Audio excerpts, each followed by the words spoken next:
At first, I was afraid. I was petrified. Kept thinking, I could never live without you by my side.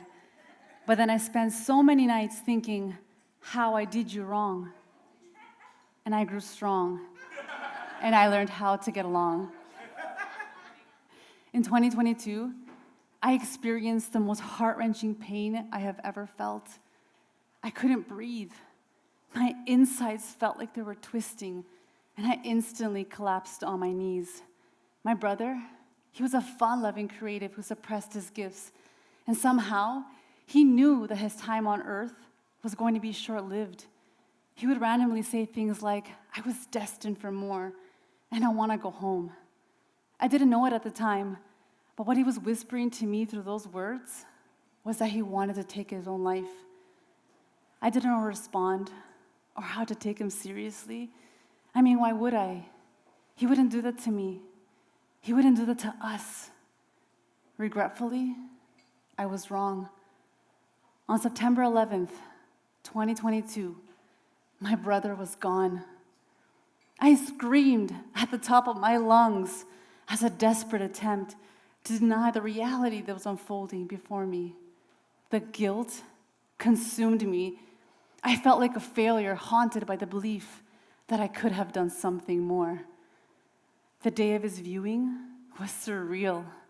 My hands were as cold as my heart was, and yet, deep down in the depths of my soul, I held on to a belief that this happened for a reason.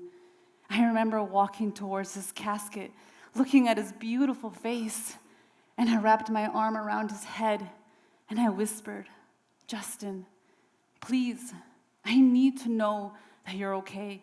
I need to know that you made it to the light. Send me something, anything, please. I love you. The next day, in the most unexpected way, he delivered a message.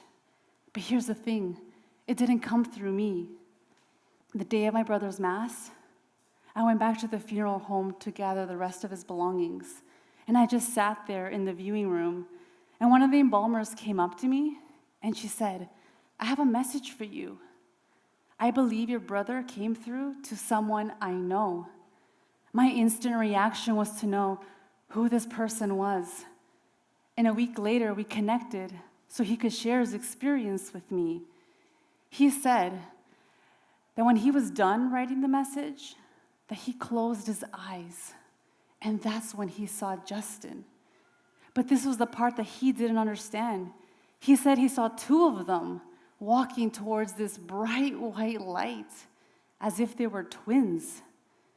When he said that, I froze. And my mom, who was also listening to the conversation, she also froze. She then started crying tears of happiness and said, Se encontró con su hermanito. He reunited with his brother.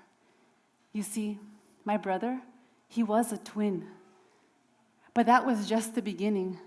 My brother continued to send me signs and messages, visiting me in dreams and whispering that everything would be okay. In embracing this newfound connection, I discovered a greater purpose. I started helping others find their way. Miracles started happening on a day-to-day basis.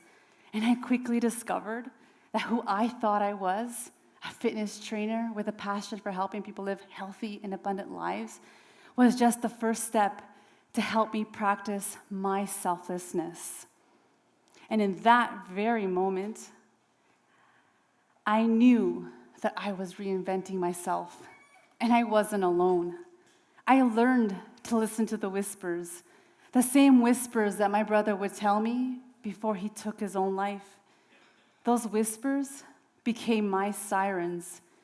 Pain, my greatest adversity, became my greatest gift. It led me back home to my spiritual essence, and in doing so, I found my divine purpose to help others listen to their own inner whispers.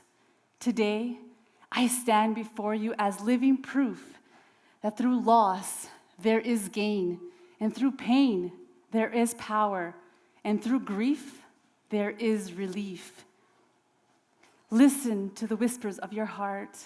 Connect with your inner wisdom and embrace the healing journey as a necessary part of your purpose.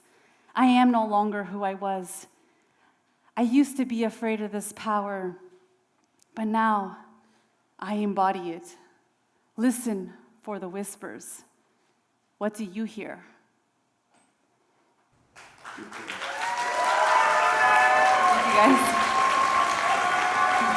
Thank you.